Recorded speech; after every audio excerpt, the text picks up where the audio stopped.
Good afternoon, everybody, and welcome to Decusatio's ESG workshop. Right now I'm with Marc Ashton, CEO of Decusatio, and today we are going to be talking about a little bit about what Decusatio does and what we've learned from corporate ESG initiatives. So thank you, Marc, for joining us. Thanks, Camrynne. So to start off, can you please just tell us a little bit about what Decusatio does and what kind of work we do there? Sure. So my background is financial journalism. I was a journalist for probably 20 years of my life. Left media back in 2016, and I had this vision. We were going to start a consulting company helping SMEs tackle the access to finance challenge. You very quickly realize everybody wants money, nobody qualifies for it. And over time, we started to get quite involved with Youth Employment Service. We got involved with a number of enterprise and supply development initiatives, and people started saying, you know, what about building these projects that actually hang together? You can bring in you can bring in ESD, socioeconomic development. And it was quite fun to be able to just sit there and start building these projects that we could see made a tangible difference in the lives of various South Africans. And for the last 2 years, we had lots of fun, whether it's been solar projects, whether it's been beauty spas, sanitary pad manufacturing, and now water. I think there's plenty of options to work through. Well, I think, like you said, Decusatio works with a lot of SMEs and things like that. So it has a wide range of ESG experience and with the initiatives. So what do you think, in your opinion, corporate should be mindful of when working with these initiatives? So, I think there's quite a lot of moving parts to it, and I think ESG is a very broad concept. If you look in a kind of South African concept, a lot of people say ESG is just a creation of financial services businesses. It's just one more thing to be able to sell to a client. The reality is, as a country, South Africa has a lot of big challenges. Whether you look at healthcare, whether you look at water, solar is obviously very topical at the moment. Education, there are so many things that are out there in terms of trying to get together and bring together a limited number of resources that make a difference in the lives of ordinary South Africans.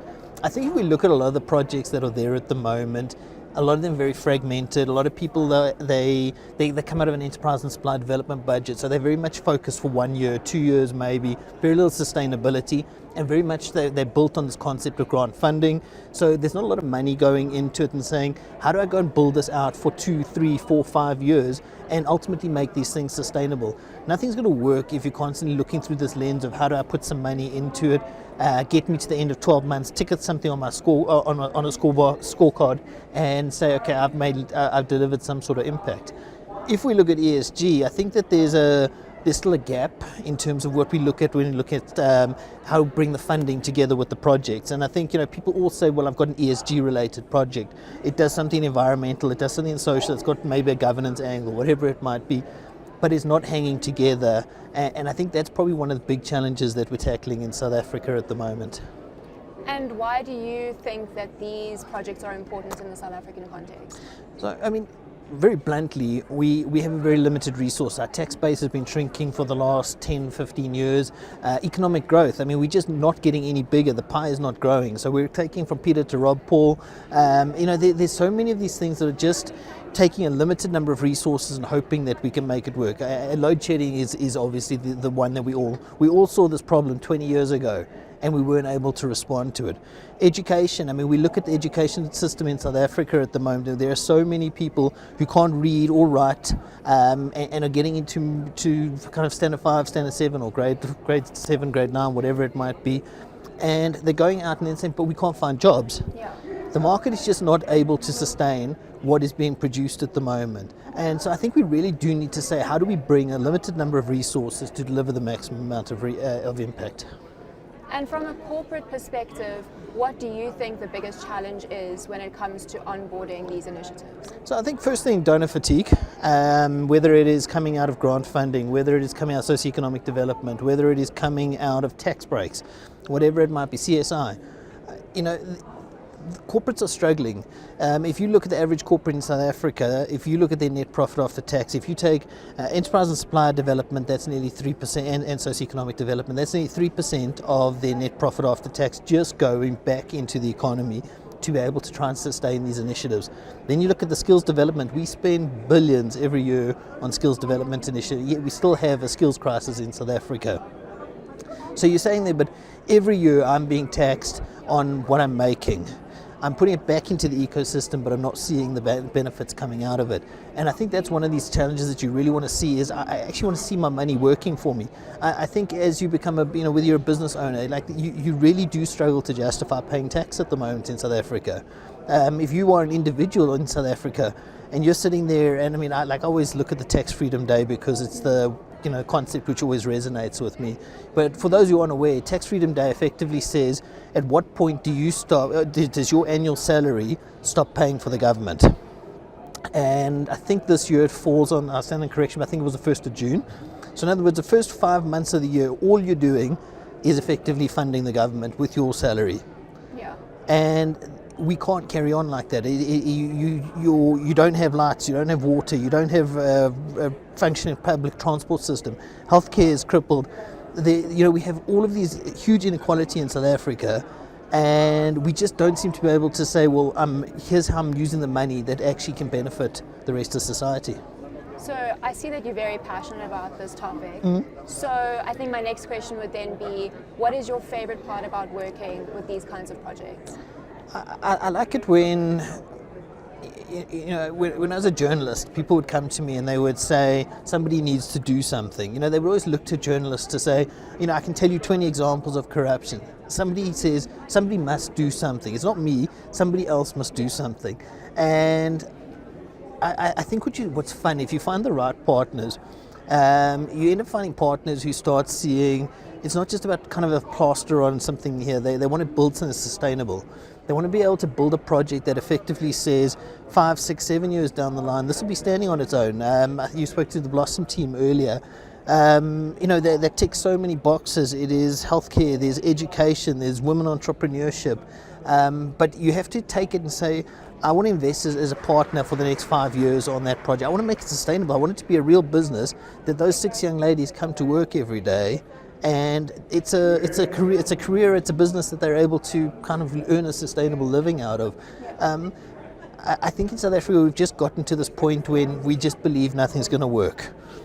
We become so negative on the outlook of it. I mean, I think probably the only others that are more pessimistic or more kind of. We look at in South Africa, it's either very successful or it's very, or the whole world is falling on our heads. And I think that we've gotten to the point where we just wake up in the morning and we're not optimists. Yeah. It's easy to be a pessimist. I really want to be able to work with people on projects and with people who are optimists who say, actually, there's a future here. I mean, I've got 3 kids. They need to be able to have a future. They need to see me wake up in the morning and say, I've got a future in this country. Definitely. And yeah, I definitely agree with you. I think as the youth of South Africa, you need to have an optimistic attitude towards giving back to your country. So from an investment perspective, I'm going to switch it around. What do you think the biggest mistake initiatives make when they're going to corporates for funding? So I think there are a couple of things. I mean, obviously you have the projects that they want to support, but then the corporates that want to say, these are the things that I want to get behind. So I'll take it from 2 sides. Firstly, as a corporate, I think one of the biggest challenges, we see it quite a lot, is I want to be able to get involved in a project. So say, great, I own this project, and I'll use KZN as a very good example. So we have a project where they're manufacturing sanitary pads. We have a project where there is a solar installer and a training center that's there. 2 kilometers down the road, there's a school that says they need sanitary pads. We can't bring the two the ability for those 2 projects to come together, because this corporate is funding this partner, this project is working on this solar partner. So there's a lot of kind of friction between those different projects. So quite interesting to see how we bring those together. I think the project, if you look at it from the other side as an investee business, particularly those looking for grant funding, is they approach the funder and say, give me a grant, I'll create a business. And there's very limited sustainability in that model. So, when you look at the enterprise and supply development market in South Africa, effectively grant funding is the most attractive thing. Somebody's going to write me a check. What I do with it is completely up to me. I don't have to develop anything. It's a check that works for me. That's not sustainable in the long run. What's supposed to happen is you create an enterprise development beneficiary, which then graduates to a supplier of the corporate which has funded it, and you can ultimately go and build it out. But so many people are so, and it's not, I think a lot of it has to do with circumstance, but they are simply looking for the grant to get their business going and not saying, how do I go and fit in and ultimately be able to supply this business down the line? So I think scale, ability to go and build something, and I think the ability to find like-minded projects is probably one of the biggest challenges you're seeing in South Africa at the moment. Yeah, I definitely agree with you, and I think that's also where my next question is then going to go to. What do you think the biggest gap in the market is when it comes for ESG? What do you think? So I think when you look at ESG specifically, I think there is a couple of things, but one, it's a finance concept. It was something built for a financial services sector. So if you want to go and create student accommodation in a country, in theory, you are supposed to be able to get preferential funding because you're tapping the S element of it. You're funding a solar project in Limpopo. Therefore, I should get the E element being ticked on it. So there's a lot of kind of commercialization or financialization of ESG, and being able to unlock the funding and being able to match the project, still huge issues there.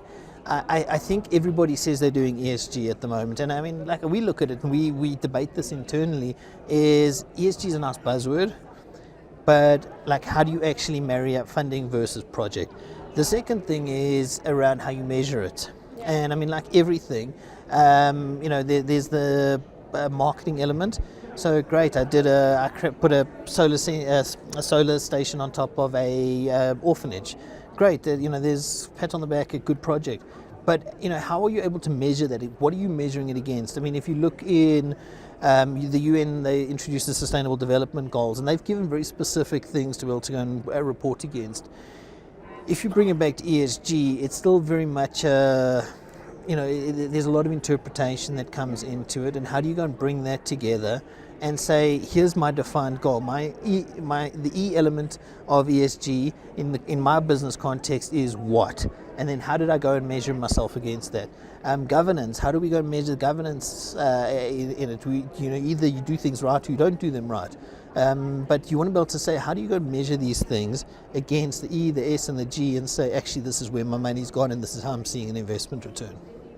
Well, as you can all see, Mark is super knowledgeable on this topic. So that brings me to my next point. How can corporates or initiatives get in touch with you to work with you and have your assistance with their ESG? So, I mean, we've got, obviously you can reach out to me over email. Mostly you'll find me on most social media channels, whether it's LinkedIn, whether it's Twitter, via our company pages. We've got a whole team that are out there that are going and talking to these projects. I mean, we're particularly interested in projects in KZN in the Northern Cape at the moment, but always open to discussions.